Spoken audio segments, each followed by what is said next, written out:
Hello, ladies and gentlemen. I'm back after about a month or so hiatus due to technical issues. I finally managed to start another Let's Play. Um, this is a game I've really wanted to do for a long time. It's Mobile Suit Gundam Federation vs. Zeon Deluxe, or Renpu, I believe, is the Japanese name for it. I finally got it working on my PS2, and we're actually going to play it here. For those of you who aren't really familiar with the Mobile Suit Gundam series or the franchise in itself, I'm sorry. This is probably going to be really boring. This is based off an anime. Since Earth began moving its burgeoning population just listen. to gigantic orbiting space colonies. It is the year 0079 of the universal century. The cluster of colonies furthest from the Earth, Side 3, proclaimed itself the Principality of Zeon and launched a war of independence against the Earth Federation. Initial fighting lasted over 1 month, and half the human population was lost. People were horrified by the atrocities that had been committed in the name of independence. After 8 months had passed and they were at a stalemate, one boy had a fateful encounter with a mobile suit.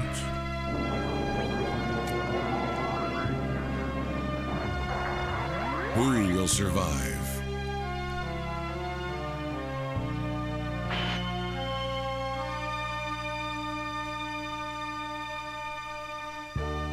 Oh yeah, Mobile Suit Gundam. Basically the Star Trek franchise for Japan.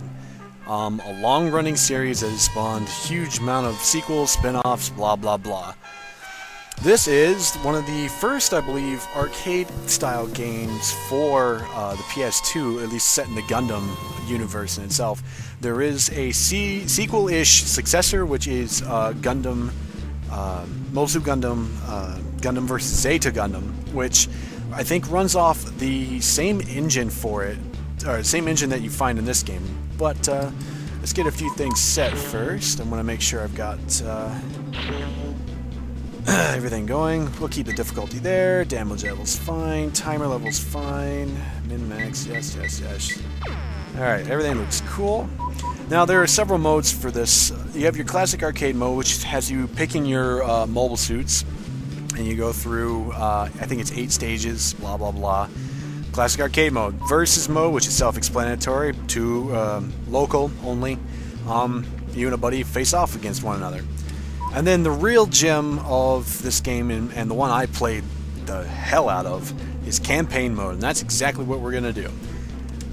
So let's go ahead and start it up. There are 2 types of campaign mode, or at least 2 versions of it.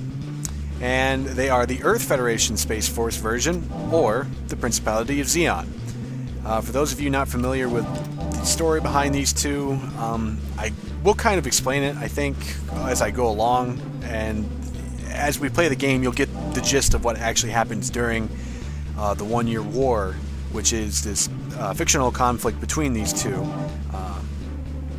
powers. So we're going to start off with Earth Federation, because gotta love my EFSF. For name, well, of course, I'm going to do my classic moniker. I think I got enough room on there.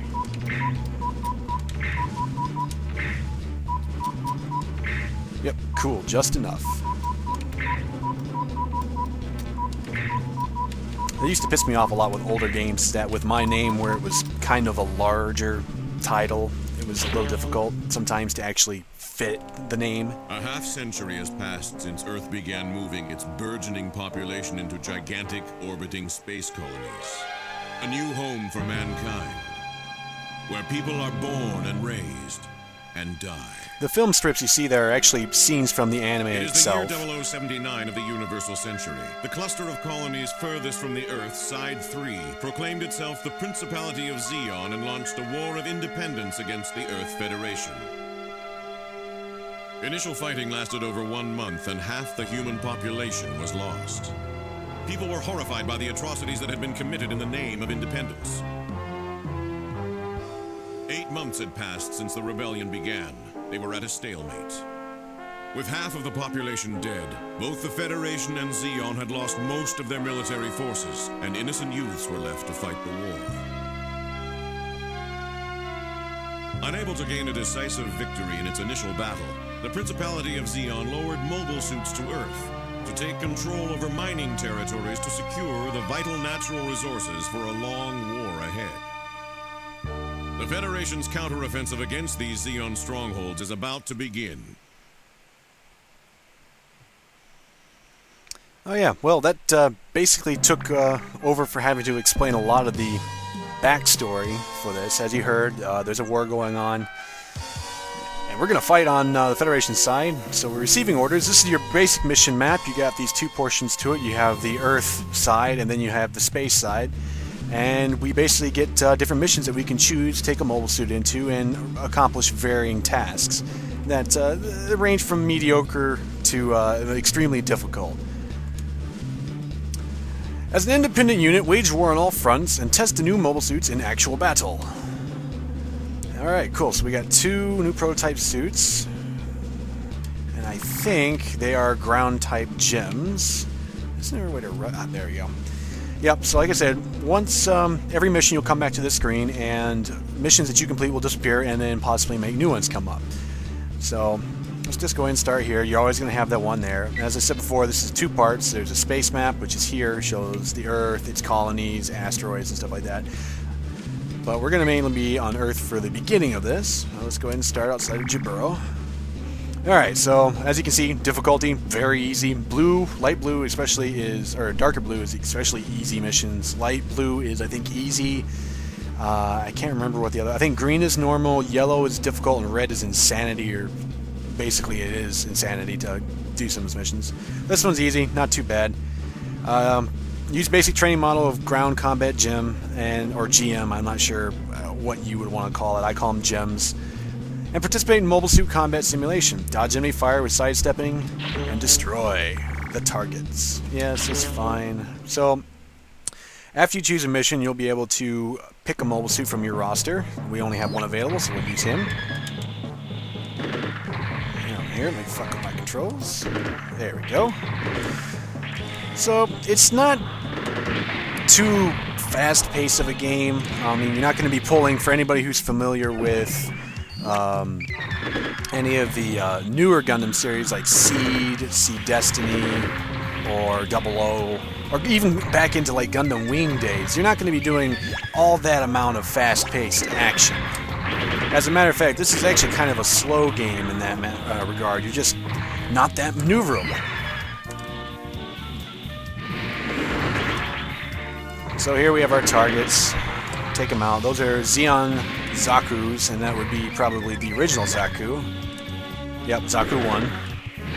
Kind of junk piles, as you can see. Our machine gun basically takes care of them in almost 2 hits if you get out direct. And we also have the classic Beam Saber, or lightning, or Beam Saber, or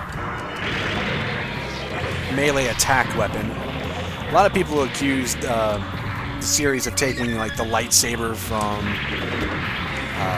Star Wars and George Lucas's film properties and such like that, but they were right around similar times. I wouldn't be surprised if the creators actually did take a little bit out of it, but you know, you can't really keep all intellectual properties safe from that kind of hazard. So sometimes, as you saw there, the camera will change if you're doing some weird actions like weird poses and such like that. If we're flying in, we slash that one enemy, the camera will change to get more like a dramatic feel. Kind of cool. I keep forgetting I have to reload this weapon. Alright, there that goes. So, that's done there. Now, you got your classic buttons to attack. Square is your main weapon. R1 is going to be your secondary. R2 is going to be kind of like a special attack, usually with your melee weapon. Triangle is your melee weapon, and to switch back and forth between your melee and long-range attack, you just either press square or triangle respectively. You also get a rank at the end of the whole thing, seeing how well you dodged or you shot something. If you didn't see it at the bottom there was actually a new type rank. For those of you who don't know what new types are, basically they're psychics, and again, they're close to kind of like Jedi, just superhuman people, and they really make up a lot of the backstory in later Gundam series. So now, as you can see, once we cleared that mission, we have more missions that are popping up. Again, the colors change, so light blue is easy targets, and you're going to get a bunch of these different ones. Some of them are kind of cool, some of them are just really dumb. I actually think I'm going to go ahead and go for the normal mission. Yeah, destroy the Gao attack carrier. That's just basically a giant cargo plane for the Zeon. And now, once I've selected mission, it takes us to our garage, which I didn't really have time to show off last time. But this shows your entire list of available mobile suits. We only have 2, and there's no difference between them right now. I'll get into differences in mobile suits as we actually get them. You can rearrange these from space type to a lot of different things. But we're going to go ahead and just go ahead and take our ground gem and go on. The entire objective of this thing is to shoot down the giant purple aircraft. Now we're going to have Zeon mobile suits come at us while we do this. Not a big deal. He can go down there and sit for all I care.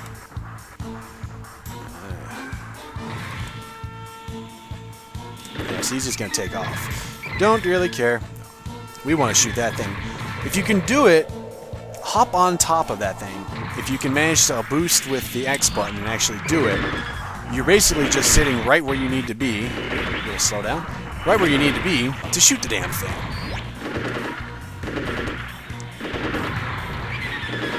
I don't think I'm going to be able to do that because I think, yeah, the booster's not quite powerful enough from this mobile suit to actually do it. Now, these little Zaku's are going to try and just totally screw you out of this. But try not to pay attention to them. You want this thing to go down. It will pass around this tiny little island that you're on a couple times before it leaves the area. But if it leaves, it's instant game over. To automatically reload, it's L2 for this weapon, which is nice because for some weapons you actually can't reload. You have to wait for it to recharge.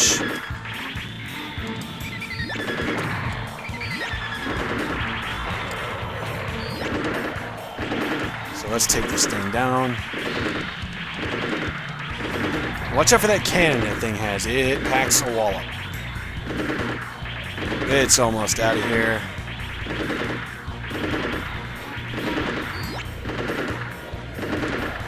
Sometimes the targeting for this game is a little iffy.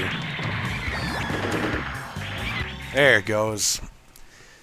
I love using the ground gem, especially with that machine gun to take out these types of targets, for the simple fact that I can reload manually. So you have infinite reloads, just use them up.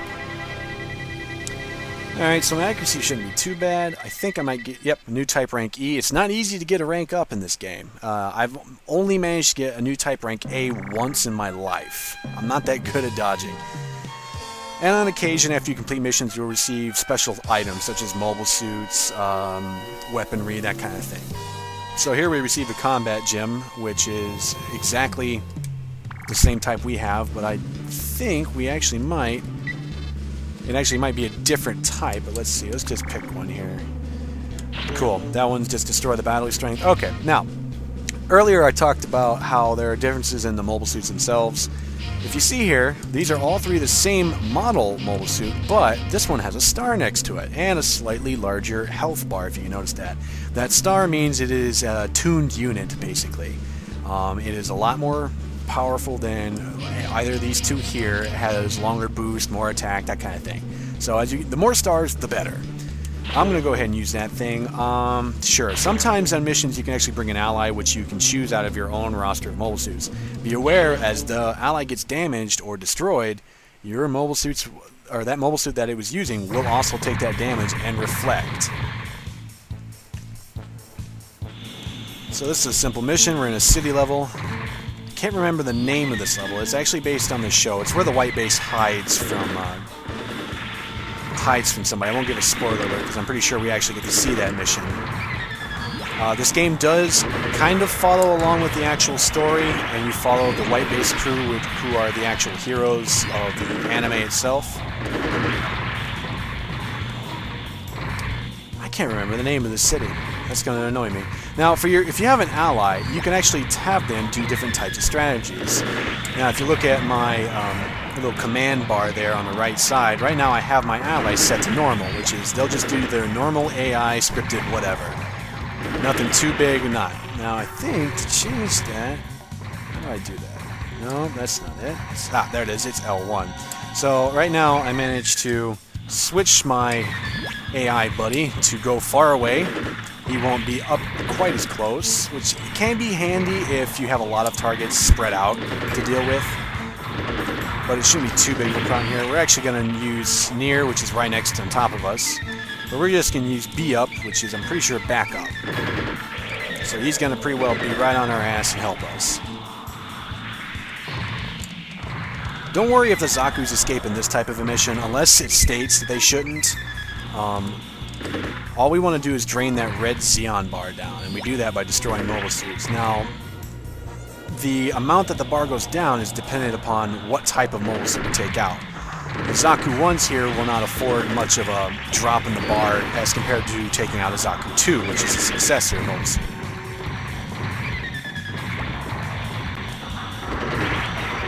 I'm hoping this is all coming in pretty good. I know that some of these games have been having audio trouble as I try and record them, so...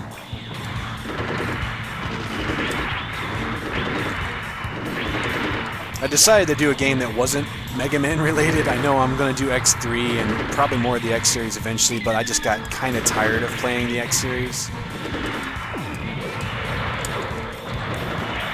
So I'll get to it eventually. Alright, so we should only have one more mole suit to take out, which would probably be the Zaku 2. And there he goes. I thought it glitched out for a second. This game takes a little while to play through on campaign, so I haven't really gotten too far into it with just test recording. And I'm hoping that I don't get to any major glitches. Ugh, my accuracy was abysmal. Yeah, see, my accuracy was crap. Now, if I had gotten a matching evade rate, that could have easily been an A new type rank. Which, that really doesn't do anything. It's just kind of like, woohoo, you did better. There's no, like, you don't really unlock anything for it that I'm aware of.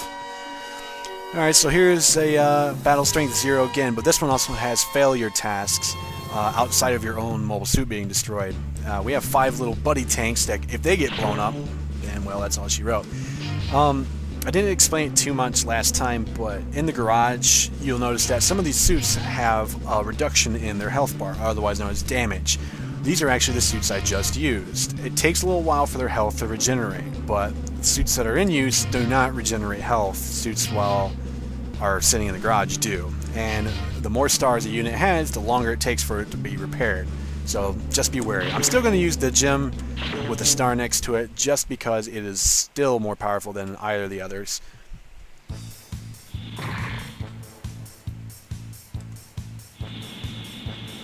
This is the Great Canyon level? I think that's the Great... Yeah, I think it's the Great Canyon. Now, we gotta stop these guys from trying to shoot us. Or shoot our little tank friends down here.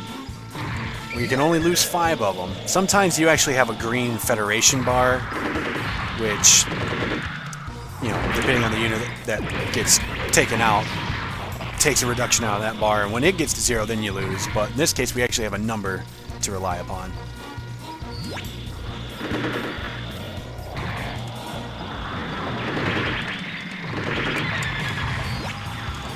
They're coming from everywhere. Come on, bud.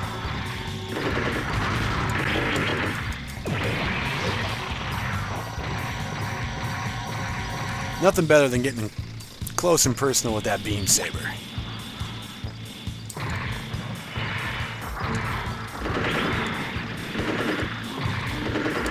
Well, he hasn't taken out any yet, but I bet she's close to it. There we go. Run, little battle tanks, run!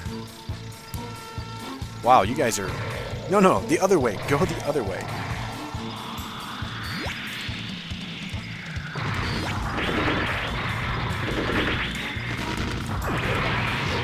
Crap, I lost one. Figures. That's okay. You can lose up to 4 of them, but if you lose that last one, it's instant game over. Now it gets a little more difficult. We've got 2 guys on their way to attack our troops. The other one looks like he's in the bottom of the canyon area, so I'm not too worried about him. Because it'll take him a minute to actually get up out of the canyon.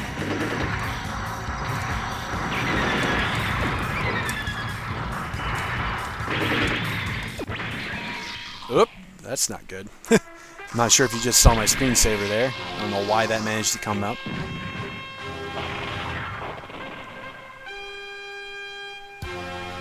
I'll probably have to make sure to move the mouse every now and then for some strange reason. Not that great of an accuracy level, and my evade rate went to shit. Granted, now the evade rate is not based upon how many times they fire, but how many times they fire at you. So if they don't fire that much at you and you still miss, or still get hit by like 2 out of 3, it's still going to be an abysmal evade rate. Here's our first mission in space. It's not technically in space. We're in outside of a colony, which this is actually kind of starting the main storyline of the original. For those who recognize Project V. So we get to go here and defend the facilities. Still going to use our 1-starred Jim. He's still more powerful. Eventually I'm going to run out of crap to talk about in this and just concentrate on that, so I do apologize for any quiet portions in the game. So we got a gun tank who's there with us. I'm pretty sure if he dies, it's game over for at least this mission. He's extremely powerful with that long-range shot, especially if he catches the mobile suit up close. I actually will use the gun tank for a couple of missions once I acquire one. They're not very handy in some areas, but when you're in missions like Destroy the GAU carrier, or GAU carrier, they are utterly demolishing. Which is one reason I hate playing as the Zeon side in campaign.